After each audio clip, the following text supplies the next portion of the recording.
ನಮಸ್ಕಾರ. 2026ರ ಚುನಾವಣೆಗಳು ಕೇವಲ ಒಂದು ಸಾಮಾನ್ಯ ಎಲೆಕ್ಷನ್ ಆಗಿರಲಿಲ್ಲ.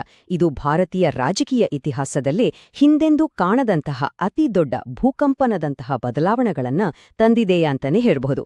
ದಶಕಗಳಿಂದಲೂ ಯಾರಿಂದಲೂ ಭೇದಿಸಲಾಗದಂತಿದ್ದ ಬೃಹತ್ ರಾಜಕೀಯ ಕೋಟೆಗಳು ಕೇವಲ ಒಂದೇ ರಾತ್ರಿಯಲ್ಲಿ ಹೇಗೆ ಮಣ್ಣುಪಾಲಾದವು ಅನ್ನೋದರ ಆಳವಾದ ವಿಶ್ಲೇಷಣೆಯನ್ನ ನಾವಿಂದು ಮಾಡಲಿದ್ದೇವೆ. 60 ವರ್ಷ, ಹೌದು, ದಕ್ಷಿಣ ಭಾರತದಲ್ಲಿ ಸತತ 6 ದಶಕಗಳ ಕಾಲ ಮುರಿಯಲಾಗದಂತಹ ಭದ್ರವಾದ ರಾಜಕೀಯ ಕೋಟೆಯೊಂದು ಎದ್ದು ನಿಂತಿತ್ತು. ಇದನ್ನ ಅಲ್ಲಾಡಿಸೋಕೆ ಯಾರಿಂದಲೂ ಸಾಧ್ಯವಿಲ್ಲ ಎಂದೇ ನಂಬಲಾಗಿತ್ತು. ಆದ್ರೆ ಮೂಲ ದತ್ತಾಂಶಗಳು ನಮಗೆ ತೋರಿಸ್ತಿರುವ ಸತ್ಯವೇ ಬೇರೆ. 6 ದಶಕಗಳ ಈ ಬೃಹತ್ ಕೋಟೆ ಕೇವಲ ಒಂದೇ ರಾತ್ರಿಯಲ್ಲಿ ಸಂಪೂರ್ಣವಾಗಿ ಕುಸಿದು ಬಿದ್ದಿದೆ. ಇನ್ನೊಂದೆಡೆ 15 ದೇಶದ ಪೂರ್ವ ಭಾಗವಾದ ಪಶ್ಚಿಮ ಬಂಗಾಳದಲ್ಲಿ ಸತತ 15 ವರ್ಷಗಳ ಕಾಲ ಇದ್ದ ಉಕ್ಕಿನಂತಹ ಕಠಿಣ ಆಡಳಿತ ಕೂಡ ಅಕ್ಷರಶಃ ಕೊಚ್ಚಿಹೋಗಿದೆ. ಗಟ್ಟಿಯಾಗಿ ಬೇರೂರಿದ್ದ ಆಡಳಿತಗಳಿಗೆ ಇಂತಹದೊಂದು ಅನಿರೀಕ್ಷಿತ ಅಂತ್ಯ ಸಿಗತ್ತೆ ಅಂತ ಬಹುಶಃ ಯಾರೂ ಕೂಡ ಊಹಿಸಿರಲಿಲ್ಲ. ಇದನ್ನೇ ನಾವು 2026ರ ರಾಜಕೀಯ ಸುನಾಮಿ ಅಂತ ಕರೆಯೋದು. ಇದು ಕೇವಲ ಒಂದು ಮಾಮೂಲಿ ಅಧಿಕಾರ ಹಸ್ತಾಂತರವಲ್ಲ, ಇಡೀ ಭಾರತದ ರಾಜಕೀಯ ನಕ್ಷೆಯನ್ನೇ ಮರುಬರದಂತಹ ಒಂದು ಐತಿಹಾಸಿಕ ಅಲೆ. ಮೊದಲಿಗೆ ದಕ್ಷಿಣ ದತ್ತ ಅಂದ್ರೆ ತಮಿಳುನಾಡಿನ ಕಡೆ ಬರೋಣ. ಇಲ್ಲಿನ ಸಾಂಪ್ರದಾಯಿಕ ದ್ರಾವಿಡ ಕೋಟೆಗಳ ಪತನ ಹೇಗಾಯಿತು ಅಂತ ನೋಡಿದ್ರೆ, ಹೊಸದಾಗಿ ರಚನೆಯಾದ ಟಿವಿಕೆ ಪಕ್ಷ ಎಂತಹ ದೊಡ್ಡ ಪ್ರಾಬಲ್ಯ ಮೆರೆದಿದೆ ಅನ್ನೋದು ಸ್ಪಷ್ಟವಾಗುತ್ತೆ. 110 ದಳಪತಿ ವಿಜಯವರ ನೇತೃತ್ವದ ಟಿವಿಕೆ ಪಕ್ಷ ಬರೋಬ್ಬರಿ 110 ಸ್ಥಾನಗಳನ್ನ ಭದ್ರಪಡಿಸಿಕೊಂಡಿದೆ. ಯೋಚ್ನೆ ಮಾಡಿ, ಇದೊಂದು ಅಭೂತಪೂರ್ವ ಮತ್ತು ಹಠಾತ್ ಅಲೆ. ಜನ ಎಷ್ಟರ ಮಟ್ಟಿಗೆ ಬದಲಾವಣೆಯನ್ನ ಬಯಸಿದ್ರು ಅನ್ನೋದಕ್ಕೆ ಇದಕ್ಕಿಂತ ಸ್ಪಷ್ಟ ಚಿತ್ರಣ ಬೇಕಾ? ಇಲ್ಲಿನ ನಿಜವಾದ ಹೈಲೈಟ್ ಏನಂದ್ರೆ, ಈ ಚುನಾವಣೆಯು ಅಕ್ಷರಶಃ ಒಂದು ಡೇವಿಡ್ ಮತ್ತು ಗೋಲಿಯಾತ್ ನಡುವಿನ ಯುದ್ಧದಂತಿತ್ತು. ಒಂದು ಕಡೆ 5 ಬಾರಿ ಗೆದ್ದು ಬೀಗಿದ್ದ, ಆಳವಾಗಿ ಬೇರೂರಿದ್ದ ಪ್ರಭಾವಿ ಶಾಸಕರು. ಇನ್ನೊಂದು ಕಡೆ ಟಿವಿಕೆ ಪಕ್ಷದಿಂದ ನಿಂತ ಒಬ್ಬ ಸಾಮಾನ್ಯ ಆಟೋ ಚಾಲಕ. ಆ ಹಿರಿಯ ಶಾಸಕರನ್ನೇ ಈ ಸಾಮಾನ್ಯ ನಾಗರಿಕರು ಸೋಲ್ಸಿದ್ದಾರೆ ಅಂದ್ರೆ ಪ್ರಜಾಪ್ರಭುತ್ವದ ಅಚ್ಚರಿಯ ಶಕ್ತಿ ಎಂಥದ್ದು ಅನ್ನೋದನ್ನ ನಾವು ಅರ್ಥ ಮಾಡ್ಕೋಬಹುದು. ಈಗ ಅಜೇಯ ಎಂದುಕೊಂಡಿದ್ದ ಡಿಎಂಕೆ ಪಕ್ಷ ಇದ್ದಕ್ಕಿದ್ದಂತೆ ಹೇಗೆ ಇಷ್ಟೊಂದು ದುರ್ಬಲವಾಯಿತು ಅಂತ ನೋಡೋಣ. ಈ ಆಘಾತಕಾರಿ ತಿರುವಿನ ಹಿಂದಿರುವ ಪ್ರಮುಖ ಕಾರಣ ಸನಾತನ ಧರ್ಮದ ಎಫೆಕ್ಟ್.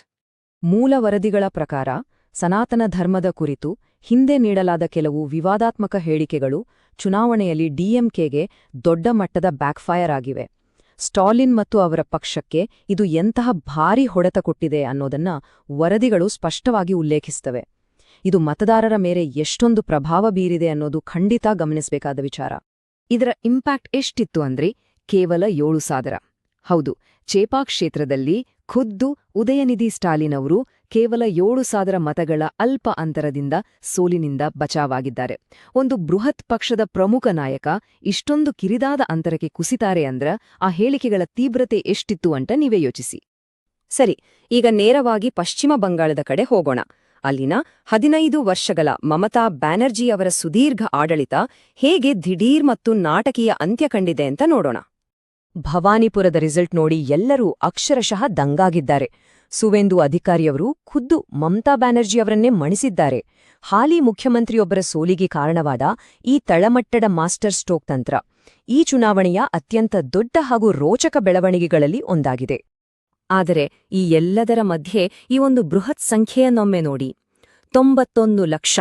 ಬಂಗಾಳದ ಮತ ಎಣಿಕೆ ಪ್ರಕ್ರಿಯೆಯ ಸುತ್ತಲಿನ ಕರಾಳ ಇತಿಹಾಸವನ್ನು ಅರಿಯುವ ಮುನ್ನ ಈ ದೈತ್ಯ ಸಂಖ್ಯೆ ನಮ್ಮಲ್ಲಿ ಒಂದು ರೀತಿಯ ಆಘಾತವನ್ನಂತೂ ಸೃಷ್ಟಿಸುತ್ತದೆ.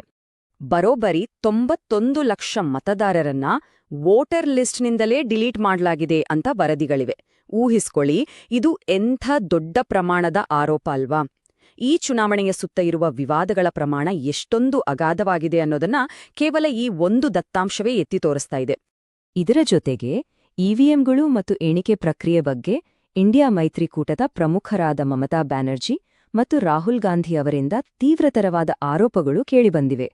ಮೂಲ ವರದಿಗಳಲ್ಲಿರುವ ಈ ಹೇಳಿಕೆಗಳು ಮತ್ತು ಕಳವಳಗಳು ಚುನಾವಣಾ ಫಲಿತಾಂಶದ ನಂತರದ ರಾಜಕೀಯ ವಾತಾವರಣವನ್ನ ಮತ್ತಷ್ಟು ಬಿಸಿ ಮಾಡಿವೆ ಅನ್ನೋದನ್ನ ನಾವು ವಸ್ತುನಿಷ್ಠವಾಗಿ ಗಮನಿಸಬಹುದು.